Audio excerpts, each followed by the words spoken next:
Saudações a todos, vamos começar nesse breve vídeo, vamos conversar um pouco a respeito da anatomia radiológica da hipófise e da região celar pela ressonância magnética.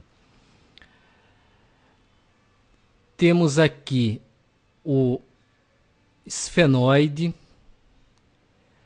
aqui está escuro, está preto, está com ausência de sinal, porque aqui é o seio esfenoidal. O ar tem ausência de sinal na ressonância, tanto em T2 quanto em T1. Observe que esta sequência é uma sequência ponderada em T2 porque o líquor está branco. O líquor tem hipersinal em T2.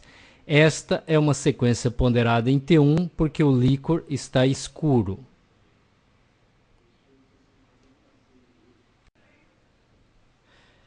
Então, nós temos aqui a cela túrcica, o dorso da cela, o crivus, que é formado em parte pelo esfenoide, em parte pelo baseocipito, que é a porção basal do occipital.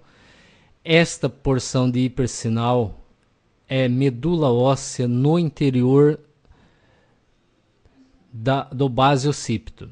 Aqui o córtex e aqui a medula. A medula tem hipersinal, tanto em T2 quanto em T1, por causa da presença de gordura. Veja que a gordura no tecido subcutâneo e na díploe, entre as tábuas externa e interna do crânio, apresentam hipersinal. Veja aqui no tecido subcutâneo e a díploe, tanto em T2 quanto em T1. Aqui nós temos a hipófise, a glândula hipófise em si. Aqui temos a hipófise em T1. Em T1, a neurohipófise tem hipersinal, então fica esse ponto brilhante. E isso aqui é a adenohipófise. Em T2 é tudo mais ou menos parecido, tudo tem sinal semelhante. E o sinal da adenohipófise em T2 é bastante semelhante ao sinal do córtex. Temos aqui lobo frontal, corpo caloso, fórnix, aderência intertalâmica, terceiro ventrículo, aqui o quiasma óptico, aqui a haste da hipófise e o infundíbulo. Aqui o corpo mamilar. Existem dois corpos mamilares, este é um deles. Aqui a cisterna interpeduncular, mesencéfalo, ponte, cisterna pré-pontina. Essas áreas de ausência de sinal, tubulares ou redondas, são vasos. Aqui é a artéria basilar, aqui é a artéria vertebral, aqui é a artéria cerebral posterior, aqui é a artéria cerebral anterior. Veja que a artéria cerebral anterior fica entre o parênquima encefálico, o parênquima do lobo frontal, e o quiasma óptico. Isso é importante porque, às vezes, processo expansivo da região celar comprime o quiasma óptico contra a artéria cerebral anterior. A pulsação da artéria cerebral anterior comprimindo o quiasma óptico leva à lesão do mesmo. Aqui em T1 nós vemos as mesmas estruturas com um pouco menos de definição e identificamos aqui a adenohipófise. Este é um T1 sem contraste. Quando colocamos o T1 com contraste no plano sagital, nós vemos aqui que a hipófise se impregnou de forma homogênea, a haste da hipófise também se impregnou. Um pouquinho do túber cinéreo também se impregnou. Aqui tem impregnação normal da pineal, existe um pequeno cisto da pineal e veias cerebrais, seios venosos, seio sagital inferior, veia cerebral interna, veia de Galeno aqui.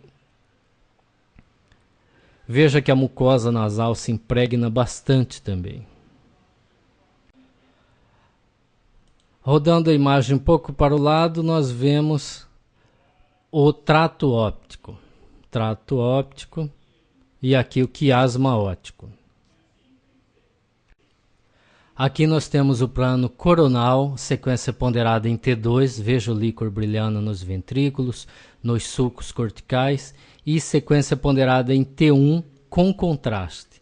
Veja o líquor escuro nos sulcos corticais, nos ventrículos. Aqui o seio esfenoide. Indo mais posteriormente, nós vemos a cisterna supracelar e já um pouco da hipófise. E aqui a artéria carótida interna, direita e esquerda. Os vasos com fluxo alto, na sequência ponderada em T2, ficam com ausência de sinal, ficam pretos. Então, se você corta ele longitudinalmente, você vê um tubo. Se você corta ele transversalmente, você vê uma bolinha ou um oval, uma morfologia oval. Aqui nós temos o quiasma óptico, a artéria cerebral anterior de um lado e do outro. Aqui já o parênquima encefálico, artérias carótidas internas de um lado e do outro, seio cavernoso de um lado e do outro e a glândula hipófise. Veja aqui no T1 com contraste o quiasma óptico, a hipófise,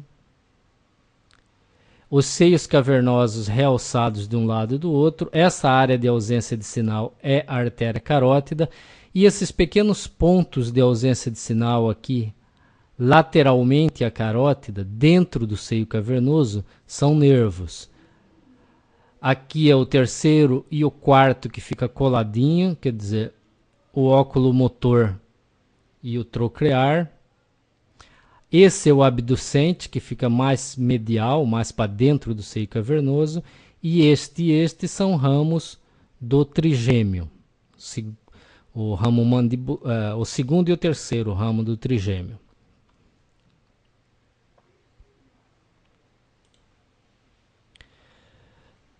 Mais um pouquinho para trás, nós vemos a haste da hipófise, a hipófise e o quiasma óptico. Veja aqui o quiasma óptico, a haste da hipófise realça normalmente a glândula hipófise e o seio cavernoso contendo os nervos que já mostramos e também a carótida interna. Mais um pouquinho da haste da hipófise e depois o dorso da cela. Aqui é o cavo de Mecker contendo o gânglio do nervo trigêmeo. Tem esse aspecto fasciculado.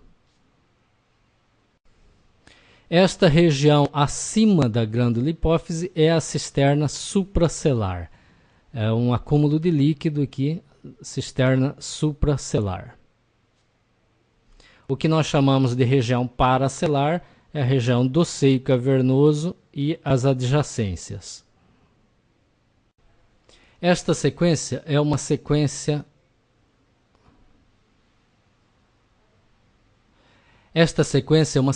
fundamental no exame da hipófise. O exame da hipófise ela deve ser feita com contraste. Você faz as fases pré-contraste, injeta o contraste num fluxo rápido. Enquanto você está injetando o contraste, você adquire a sequência dinâmica, que é um coronal T1, que é esta sequência, onde você vai ver a chegada do contraste. O contraste chega e vai impregnando a hipófise até ela ficar homogênea. Isso é importante porque os microadenomas hipofisários, eles demoram mais para impregnar, o contraste demora mais para chegar. Então você impregna o parênquima normal, o parênquima normal se realça, enquanto isso o microadenoma demora um pouco para se realçar, portanto ele fica mais visível. E logo depois ele realça, fica igual o parênquima hipofisário normal. Então você pega o microadenoma muitas vezes apenas na fase dinâmica do contraste, por essa diferença de velocidade de realce. Veja que é uma fase sem contraste e agora começa a fase dinâmica. Eu vou passando aqui. Veja que começou a aparecer o contraste tanto nos seios cavernosos quanto aqui na hipófise. Veja que aumentou um pouco, aumentou, vai ficando homogêneo. E observe aqui que existe uma área onde o realce demora mais para acontecer, que neste caso era justamente a presença do microadenoma. Então veja aqui, observe a impregnação e a área de hipocaptação de contraste. Portanto, esta sequência, a sequência dinâmica no plano coronal durante a injeção venosa do contraste, é fundamental na avaliação da hipófise quando estivermos pesquisando a presença de microadenomas.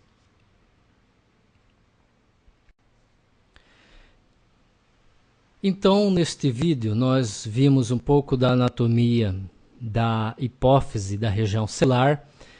Logicamente que não esgotamos a anatomia, longe disso, existem muito mais estruturas anatômicas que podem ser visualizadas normalmente num exame de ressonância magnética da hipófise. E eu gostaria de salientar duas coisas. Primeiro, é a necessidade de realizar o exame com contraste e, mais especificamente, com a sequência dinâmica do contraste. Segundo, na suspeita de patologia hipofisária, principalmente dos microadenomas, é necessário que se faça o pedido de exame como ressonância magnética da hipófise ou da célula túrcica. Porque ressonância da hipófise é diferente da ressonância do crânio. A técnica que se usa é diferente. Quando você faz a hipófise ou a célula túrcica, você faz um FOV menor, né, que é um campo de visão menor, e você, portanto, dá uma resolução maior da imagem nas estruturas da região celular. Você vê imagens menores, você vê mais detalhes. Quando você faz a ressonância do crânio, você pega o crânio como um todo. O campo de visão é amplo. Você vê mais coisas, mas a nitidez para estruturas menores é menor. Então, você perde um pouco os detalhes das estruturas pequenas da região da hipófise, da região paracelar, supracelar. Portanto, isso é um detalhe importante. Na suspeita de patologias da hipófise, o ideal é pedir a ressonância da hipófise ou a ressonância da célula túrcica. São exames diferentes, têm burocracias diferentes, têm valores diferentes e técnicas de realização diferentes e até interpretações diferentes. Ok? Existem inúmeras patologias, nós não vamos entrar no caso, existem patologias da hipófise, patologias ósseas nessa região, patologias que acometem os seios cavernosos, patologias vasculares. O importante aqui foi mostrar um pouco da anatomia. A anatomia da hipófise, quiasma óptico, os vasos, as cisternas e os seios cavernosos. Tanto no plano sagital quanto no plano coronal, que são dois planos mais importantes aí para a avaliação. O plano axial é um plano importante também. Neste caso aqui eu não tenho as imagens do plano axial especificamente deste exame. Portanto, não vou mostrar neste momento. Ok, era isso. Então, até o próximo.